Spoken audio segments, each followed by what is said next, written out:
All right. Hi, everyone. We're going to get started. Hi, this is Adam Gerza with Energy Toolbase, and thank you very much for attending today's live webinar. The title of today's webinar, as you can see on the screen, is the impact of the 2018 tax reform bill on solar project economics. We've been getting a lot of interest on this topic over the last month or so after the big tax reform bill got passed and signed into law. So we're very excited to be hosting this. And we're really, truly honored to have Keith Martin as our presenter on this webinar today, who I'm going to introduce in just 1 minute. So before I do that, let's look at the agenda. The agenda is actually really simple today. I'm going to be passing it off to Keith, and I'm just going to kind of get out of his way. And he's going to talk through a lot of the key pieces of the tax reform bill affecting solar project economics, as you can see listed on the screen there. And then towards the end, I'm going to come back on and walk through a case study project that I modeled in Energy Toolbase, where we're going to basically compare the financial metrics for a project utilizing the old tax rules versus the new tax rules. So I have just one housekeeping item, and that is chat over your questions throughout. We're budgeting to leave at least 10 minutes at the end for Q&A with Keith. And then, let's see, why don't I just go right into the introduction. So yeah, again, really excited to have Keith on. Keith is a partner at the law firm Norton Rose Fulbright. He's based in Washington, D.C. A lot of you know him already. His principal practice areas are in tax and project finance. He's very well known throughout the industry, speaks at a lot of conferences. He's the editor of the Project Finance NewsWire and has authored a lot of articles, including my favorite. I want to give a shout out for the being the author on the SEIA Guide to Federal Tax Incentives for Solar Energy, which I know is a document that I've spent a lot of time with over the last many years, kind of relying on and looking at for guidance. So again, really excited, and I think it'd be probably hard to find anybody more qualified to talk on this topic than Keith. Okay, I have one last plug before I introduce Keith, and I'm bringing onto the screen here a piece that Keith recently published on the Norton Rose Fulbright website entitled The Final U.S. Tax Bill, Effect on Project Finance. And if you haven't checked this out already, be sure to. And with that, Keith, I'm going to hand it over to you. Well, thanks so much for that introduction. I'm going to assume that most people have already had something of a briefing about what's in the new tax law. So I want to take it the next step. And I'll start here. There are 5 main provisions in the new tax law that are affecting the renewable energy market. And this would also be true of C&I solar. So I'll list them and then I'll come back and talk about the effects we are seeing. One is the corporate rate reduction. Corporate tax rate went from 35% to 21%, effective this year. Second is something called BEAT, B-E-A-T. It stands for Base Erosion and Anti-Abuse Tax, which is affecting potentially the amount of tax equity that can be raised in deals. The third is the 100% depreciation bonus, the ability to write off the full cost of assets immediately. The fourth is it is harder to deduct interest on borrowed money. And the fifth item is prepaid power contracts where the customer pays in advance for some of the electricity will be harder to make work in the future. There are, of course, a dozen provisions in the new tax law altogether that affect different segments of the power industry, but these 5 seem to be having the greatest effect. So let me dig in on those. On the corporate rate reduction, if you think about it, the government makes 2 tax benefits available for solar and wind, and they had been worth in the past at least 56 cents per dollar of capital cost. That's 30 cents in tax credit, and 26 cents we calculated as the net present value of the tax savings people used to get from depreciation at a 35% tax rate. Now that the tax rate has been reduced, one of those 2 benefits, depreciation, is worth less. We calculate the total now is between 43 and 49 cents per dollar of capital cost.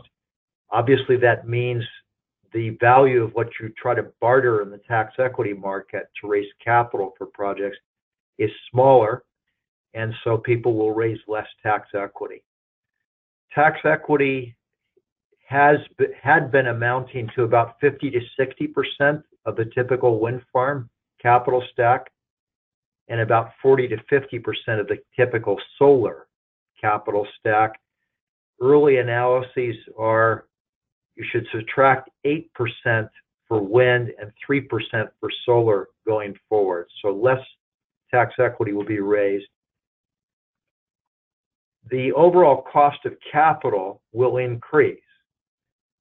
Developers have been drawing first on tax equity, that's the core financing tool in this market, and then filling in the rest of the capital stack with debt and true equity.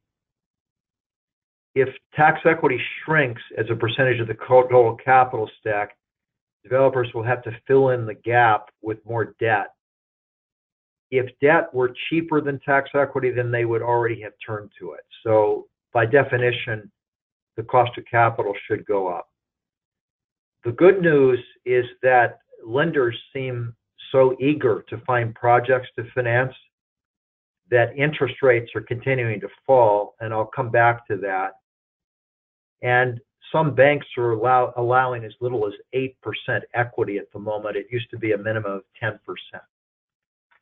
So actually, let me come back to the costs of capital right off the bat. The tax equity yields had been coming down for the last year to 18 months, and they're generally somewhere between 6.5% to 7.75% for the large utility scale projects with good developers who know what they're doing. Those are unlevered after-tax yields. It's unclear whether they will reverse course and go up a little bit. The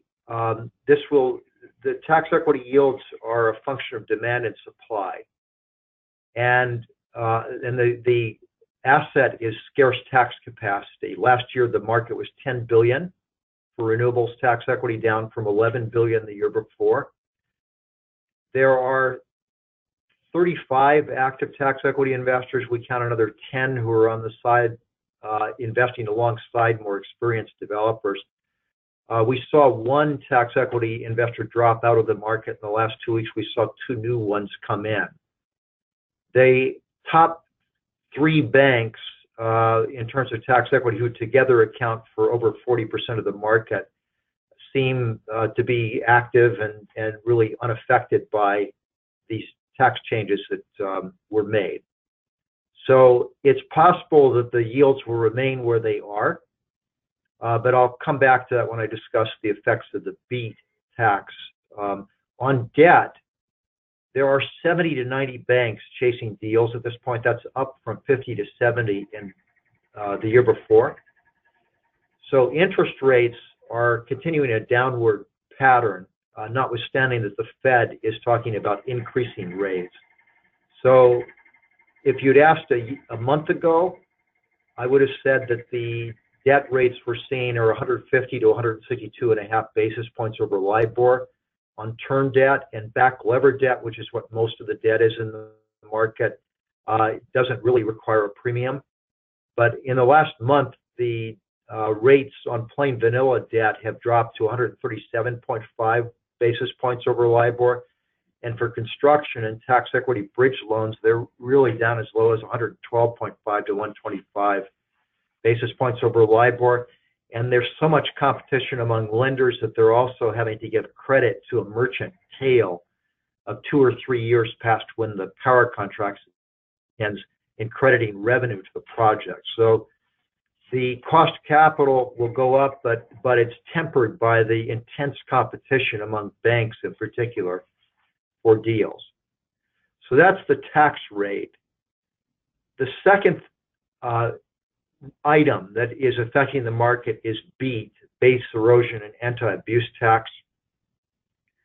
That's in theory a minimum tax to ensure that businesses, big companies, don't use cross-border payments to affiliates to push down their U.S. taxes.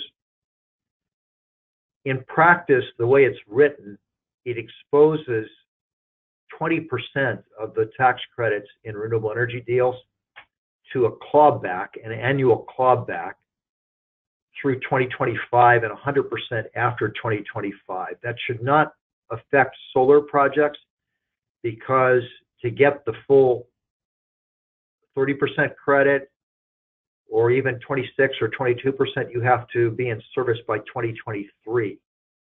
20% of the solar credit in theory is subject to clawback. The tax equity investor who's subject to BEAT would have to do a calculation at the end of each year and figure out whether any of the credits will be clawed back. But since the entire investment tax credit is claimed on day one, in year one, when the asset is placed in service in a solar project, it doesn't seem like the tax equity market will force a reduction in the amount of tax equity it is investing on account of the risk of a 20% clawback of the ITC. They will take the risk that they can predict whether they're subject to BEAT and what the effects will be in the year the transaction closes. That's just a guess as to how the market will respond to solar. For wind, there's a more acute problem, and that is that it's harder for an investor investing on day one to predict whether it will be able to use production tax credits for the full 10 years of the tax equity deal. And so in wind, what we are seeing is the investors who are subject to BEAT investing less, and the developers are talking about pay-go structures. There are other ways they're trying to find to deal with this problem. One, of course, would be to take an investment tax credit instead of 10 years of production tax credits on the electricity output. But that would leave too much money on the table, I'm told, by some of the bigger wind companies. So an important point is it seems like only a small fraction of the tax equity investors are subject to BEAT. So another way to deal with this problem is to find those who are not. We've heard from 5 banks. We heard from 5 banks when the BEAT was first enacted that they were potentially subject to it. And it's not clear whether all 5, in fact, will be. And as I mentioned a moment ago, of the 3 largest banks that together account for more than 40% of the market, they have told us they are not subject to BEAT. Next item is the ability to take a 100% depreciation bonus. This is, you can write off the full cost of the assets in year one. This is worth about 2.85 cents per dollar of capital cost at a 28.1% rate. In present value terms, that's the present value of the tax savings. If you do this, however, we don't expect it to play much of a role in the renewable energy market. Tax equity investors were not very keen on the 50% depreciation bonus when it was available. 2017 was an anomaly. That was the one year in which the investors wanted to accelerate as many deductions into 2017 to take against the 35% tax rate as possible. We expect them to revert to form in 2018 when they won't want the bonus. One reason is they'll want to spread their scarce tax capacity over as large a number of deals as possible. Another reason, particularly in the solar market, is a 100% bonus complicates things in partnership flip transactions. These are 80% of the tax equity market in the solar sector because it puts a lot of pressure on the capital account of the investor. That's a metric used for tracking what the investor put in and what he can take out. And once he runs out of capital account, then further losses, depreciation shift to the sponsor. And if it happens in year one, which it would if there were 100% depreciation bonus, it could also drag part of the investment credit to the sponsor. So we don't expect this to play much of a role. However, Congress said a 100% depreciation bonus can be claimed not only on new equipment, which was the practice in the past, but also on used equipment. So there could be some activity of companies with operating assets selling and leasing them back to a bank leasing company which could claim 100% depreciation bonus as a way of raising cash against the existing assets, you'd have to do a lease buy analysis to see whether you're better off borrowing against the cash flow or selling for the fair market value and leasing back and then paying rent over time. The bonus cannot be claimed on straddle property. This is probably one of the more common questions that has been coming in since the tax law took effect. Straddle property is a property equipment for which somebody signed a binding contract to purchase before September 28 last year, September 28, 2017. So, for example, there are outstanding master tax equity financing facilities for solar rooftop portfolios that were put in place before September 28, where the tax equity investor committed to buy all the systems that satisfy a list of conditions precedent and that are presented between whatever the date the facility opened and some date in 2018. If that's the case, chances are that those systems are straddle property, although not everybody is of the same view on that.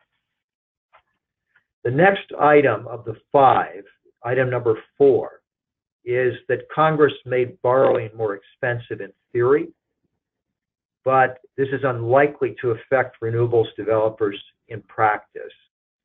Borrowers cannot deduct interest to the extent it exceeds 30% of the total deductions in a year. The problem is most sponsors are already in a net operating loss position. The reason they do tax equity is they can't use the tax benefits they already have. So whether or not they can deduct additional interest isn't really of great consequence. However, be aware of a couple things. One is that if the project is owned by a partnership, which is the most typical structure in this market, then the calculation of any interest limit is at the partnership level, and any deductions that the partnership cannot take into account in calculating its net income because it has excess deductions are pushed out to the partners. They reduce the outside bases the partners have, which is another metric for tracking what they put in and what they can take out. And they become complicated for the partners to use. They're carried forward and they can be used against only excess income allocated, excess partnership income allocated to the partner. It's not all of the income the partner gets. The other thing to be aware of is the regulated utilities made a trade. They did not want to be subject to the interest limit. And so they traded being spared that in exchange for not being able to claim a depreciation bonus. A common question from independent power companies has been, is it possible that that trade also applies to some independent power projects? The answer is no. Some of the independents tried to persuade Congress to give them the same trade and to make it the trade elective for both regulated utilities and true independents. Congress didn't go for it. And in fact, the independents were kind of stiff-armed by the utilities, who were afraid that any further tinkering with this would cause Congress to say there's not enough revenue and let's not give this trade to anyone. So the statute says the trade is available to anyone whose electricity prices are established or approved by a rate-making authority like FERC or Public Utility Commission. That phrase doesn't mean that you have to submit for market-based rate authority from FERC. What it means is the rates you sell electricity for are set on a rate of return basis. That's not true of these bilaterally negotiated power sales. So that's item 4. And item 5, which is the last on my list, is it will be harder in the future to use prepaid power contracts. These contracts have been used in 2 ways in the power market to date. One is on utility scale projects where the off-taker is a municipal utility or co-op that has a lower cost of capital. some developers have had the off-taker prepay for a share of the electricity to be delivered over the contract term. That prepayment is effectively a loan that's repaid in kind with electricity, but the project benefits from the lower cost of capital. And under special rules in the IRS regulations, the generator did not report the prepayment as income. It spread out the income over the period the electricity was delivered, just as if there were no prepayment. And that is the key to making these structures work, because you need the prepayment to pay the part of the cost of capital, part of the cost of the project. The other context in which they have been used is in the rooftop market, where customers, particularly homeowners, like to prepay for 20 years of electricity, just as a way of, you'd think they'd prefer to buy the system, but they'd rather have the solar company still engaged in monitoring the system, which is what they get by buying electricity rather than the system itself. What the tax law says is those prepayments will now have to be reported immediately as income, or at best with 1 year deferral. We talked to the Joint Tax Committee staff a few weeks ago, and they said in cases where somebody has already received a prepayment, the remaining balance that hasn't been reported will have to be reported over 4 years starting this year, 2018. There may be some room still to do prepaid power contracts going forward. One way would be to structure the arrangement overtly as a loan that is repaid in kind. That would be hard to make work with municipal utilities that raise the prepayment by offering tax-exempt debt, since they can't then lend the tax-exempt bond proceeds and have the bonds be considered tax-exempt debt. But it may work in other structures. However, the fine print may turn some people off, and that is that there'd have to be a fixed maturity date when the loan is repaid. Second, the electricity would have to be credited against the loan principal at the market value at the time it's delivered. Third, the borrower, the project, would have to have the ability to repay the debt service in cash rather than electricity if it so chose. So it could be a little complicated. There are a couple other routes that people are exploring. There's a carve-out for financial instruments. They're not subject to this override on prepayments. One issue is whether a physically delivered forward sales contract is a financial instrument. There are some indications that the tax code and the Joint Tax Committee staff have used that term financial instrument to cover forward sales contracts, even if physically settled. So people are still working on that. Another thought here is the net effect of the tax law is at least 16 states are pressing utilities to reduce electricity rates to customers in the wake of the tax cut. This could have a subtle effect on the solar rooftop market. First of all, the market works best the higher the retail rate, because there's scope for solar companies to come in and say, we'll offer you a discount from the retail rate. So if retail rates are pushed down, that reduces the scope somewhat. Second effect is for existing customers. Most of these contracts start at a 15% discount from the retail rate at the time, but then have a fixed inflation adjustment.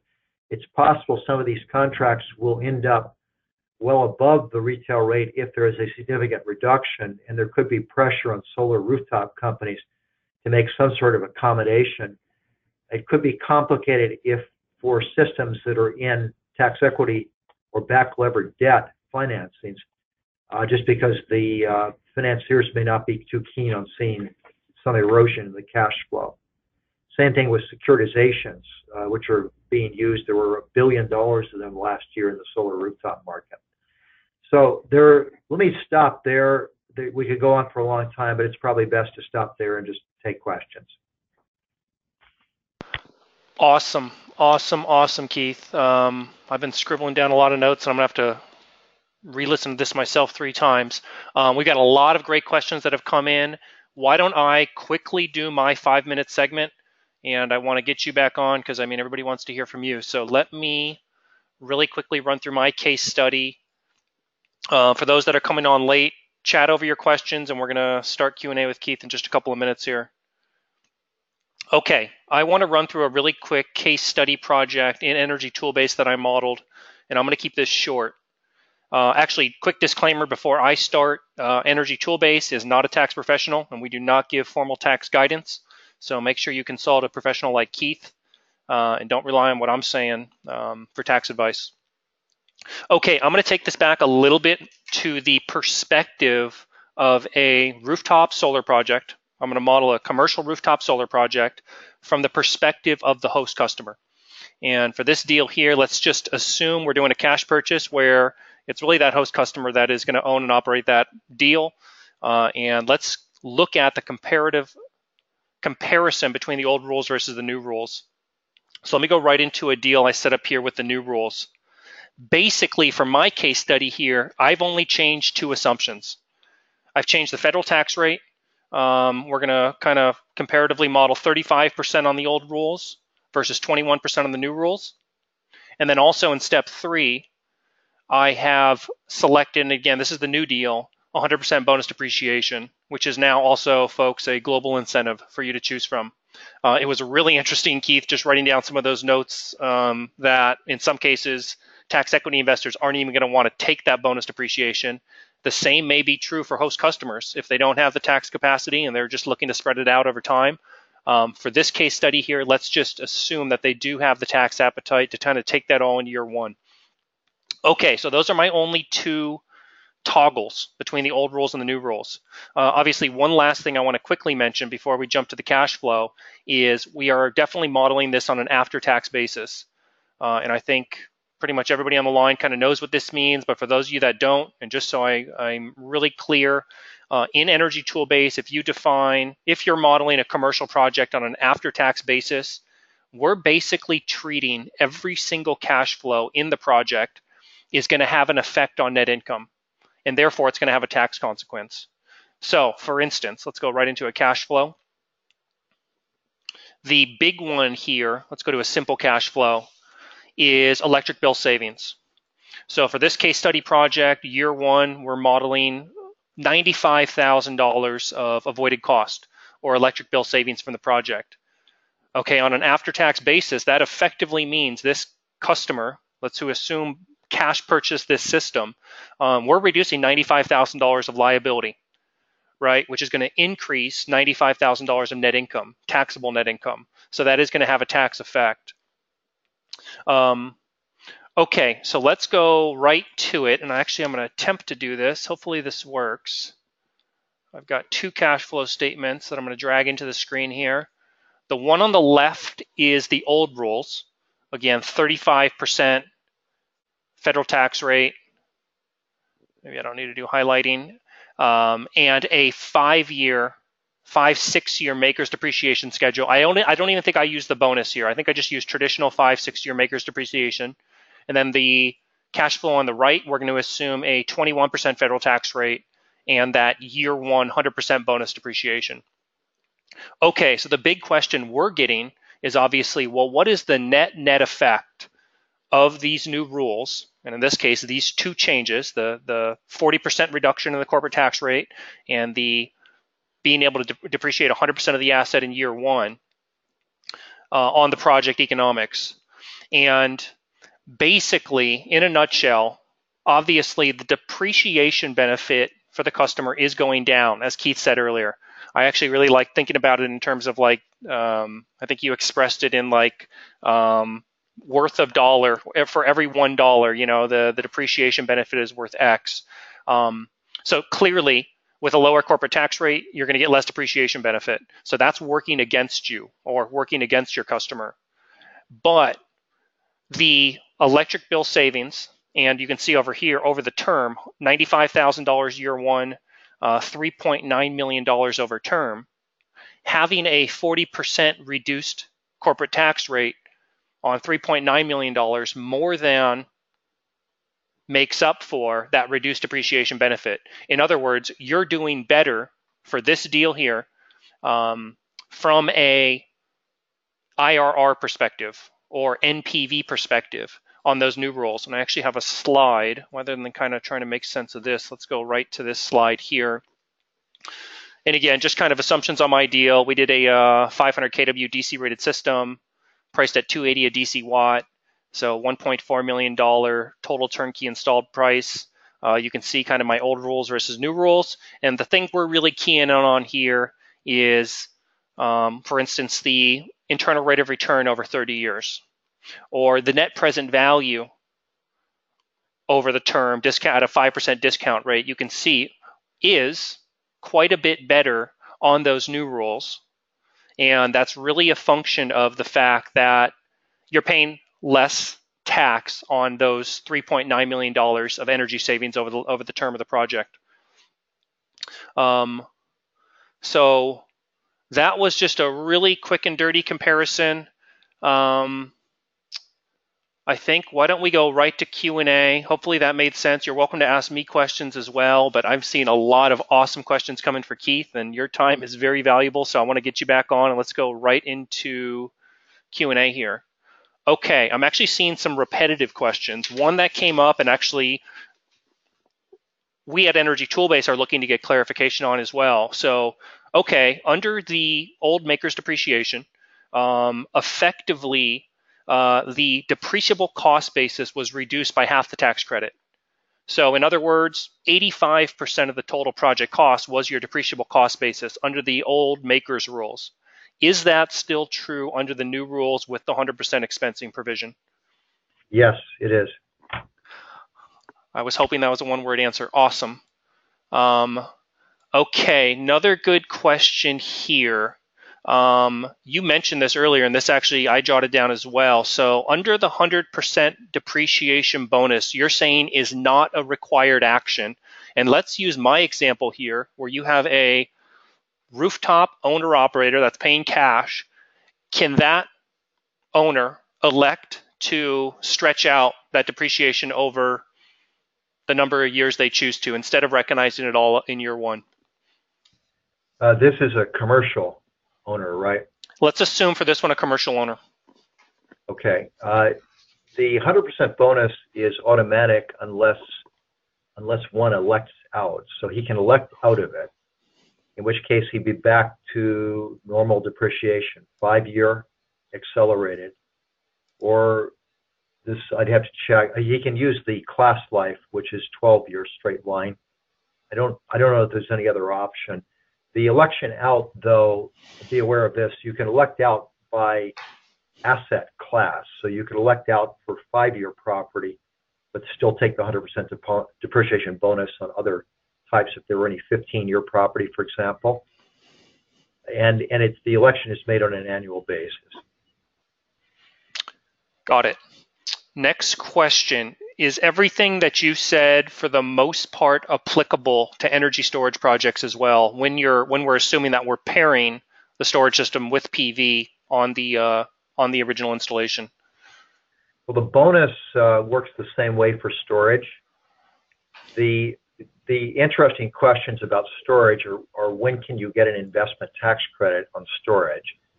And for that, what I'd encourage people to do is go on Google and look up tax credits and batteries, and it will tell you the rules there. The IRS has issued now 4 private letter rulings confirming that tax credits can be claimed on storage facilities. But the key is the storage facility has to be considered part of the generating equipment at a solar project, or in appropriate cases at a wind farm. And to do that, you probably want the storage to be owned by the same legal entity. It should be physically adjacent. It really ideally should be on the project side of the step-up transformer to get the power to the grid. The IRS just issued a private letter ruling. It has not been made public. This is ruling number 4 involving rooftop solar. It confirmed that batteries added to existing rooftop systems qualify for an investment credit. You don't have to add them at the same time. Frankly, it had issued an earlier ruling involving a wind farm with a 30 megawatt battery, same thing. The other interesting thing about this still private letter ruling, is that the storage is on the AC side of the inverter, not the DC side. Got it. For those of you that are asking about the recording of this, yes, this is being recorded, and you should have a link to that recording within 1 hour in your inbox as an automated email. So that's great. And with all this awesome information, I think it's pretty cool to be able to listen to this again. Let's see. A lot of questions. I'm trying to parse through the regarding item number 1 in your list, Keith. What is the tax reduction to pass-throughs like S corps, and what other outstanding impacts do you see for self-financed C&I? Well, there's a special pass-through rate that, in theory, subjects only 80% of income to tax. This would apply to individuals receiving income through partnerships or S corporations. When you do your tax returns, there is a Schedule E, and that type of income shows up there.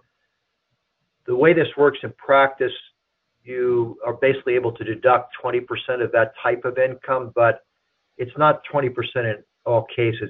The actual percentage is complicated to calculate. And the new law has guardrails that prevent lawyers, doctors, other professionals from qualifying at all. Those guardrails start to take effect as income for higher paid professionals, people earning between $315,000 and $415,000 a year on a joint tax return. So if you're above $415,000, you don't get this special pass-through rate at all. If you're between $315,000 and $415,000 on a joint return, you get part of it. If you're below, you get it freely. The reason the deduction is more complicated than just 20% of that type of income is there's a cap. The deduction can't exceed 50% of the partner or shareholder's share of wages paid by the business to employees as reported on W-2 forms sent to the IRS.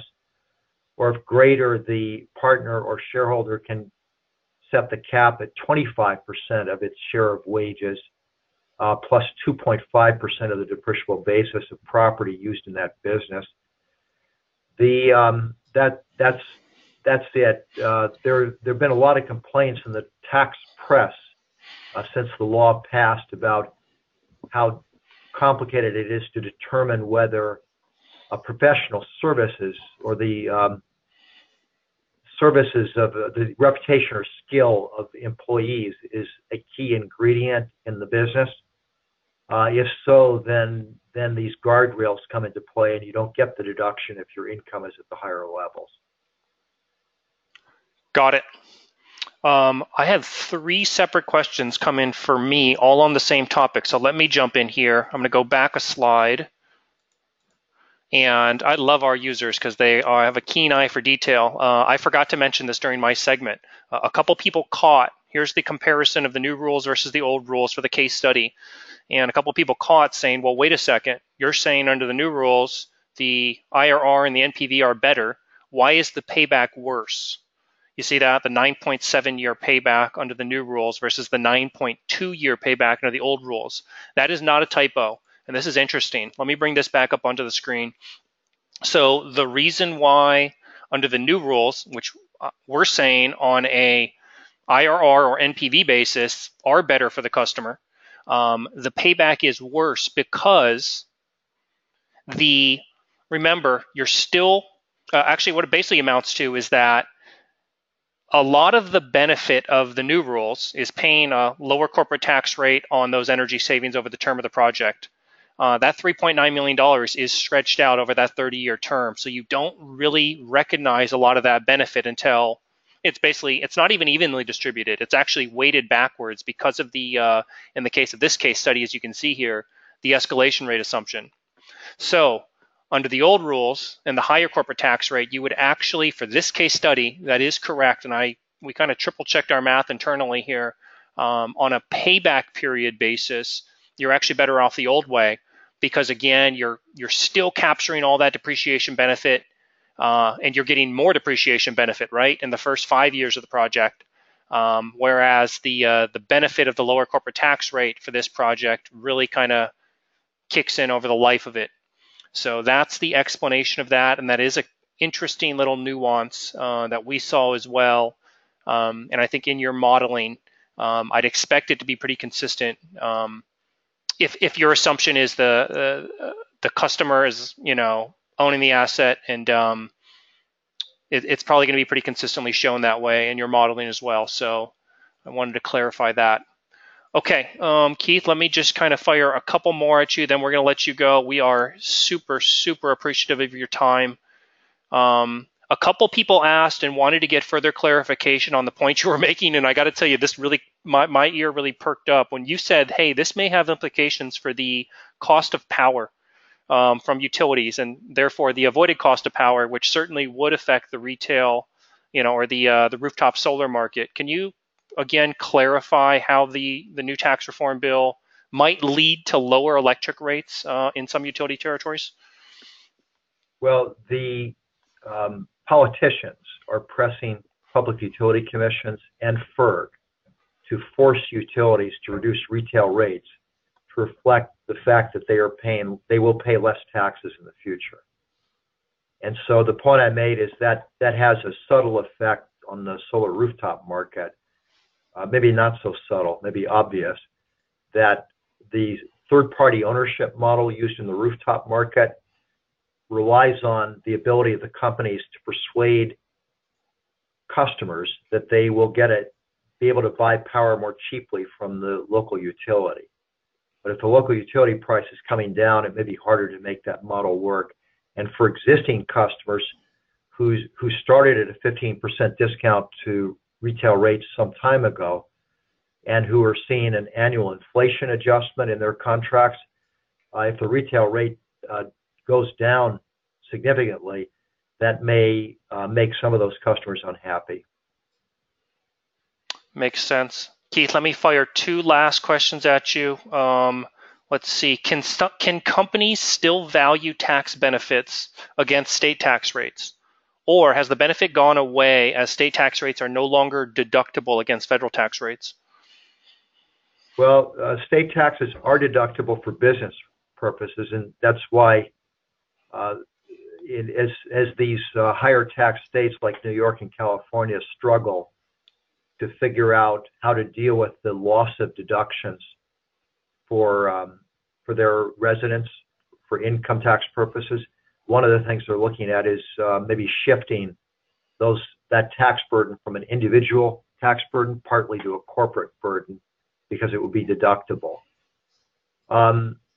So in general, the tax equity market has not given value to state benefits, and in many tax equity deals, the sponsor tries to keep those benefits to the extent he can do so and not queer the transfer of federal benefits in the same transaction structure. And I suspect that will continue. Got it. Let's do this as a last question. Will underwriters of PPA agreements find PPAs less attractive because they're not able to take advantage of those tax credits within the first 4 or 5 years? That didn't make complete sense to me, but maybe you can make sense of that. I'm not sure. What do you think an underwriter is in that context? Good question. Generator? I would be speculating. Maybe take it from the perspective of a generator. Well, the generators have little choice here. It's so hard to get power contracts. There were 25,000 megawatts of new capacity additions last year, and utilities were less interested in entering into power contracts. The volume of corporate PPAs was something like 2,850 megawatts. So there's a big gap between that and 25,000. What we are seeing more of is utilities shifting to BOT models. They want to put the assets into rate base. We're seeing green tariffs in 13 states where utilities will offer customers to broker a deal essentially with a renewable energy project. We're seeing CCAs in California in 23 counties potentially as a source of outlet. And then blockchain is leading to some interesting business models like Grid Plus, where where you have virtual CCAs. They're just platforms where people can buy electricity more cheaply than the local utility. So I think the interest in finding these business models, community solar is another one, will continue. I don't see the tax bill changing any of that. Got it. Keith, I think we're going to end it there. Really humongous thank you for myself and our audience. I just put the Norton Rose Fulbright site on the page here. Folks, if you have any transactional work, I think what's amazing to me is how accessible Keith is. I actually just reached out to him with an email, a cold email, to see if he would be willing to participate in this, and really, really grateful he said yes. So Keith, thank you very, very much. And folks, please don't hesitate to get in touch with him if you have work that you're looking at doing. Thank you. Thank you for arranging it. Thanks so much, guys. See you later. All right. Bye-bye.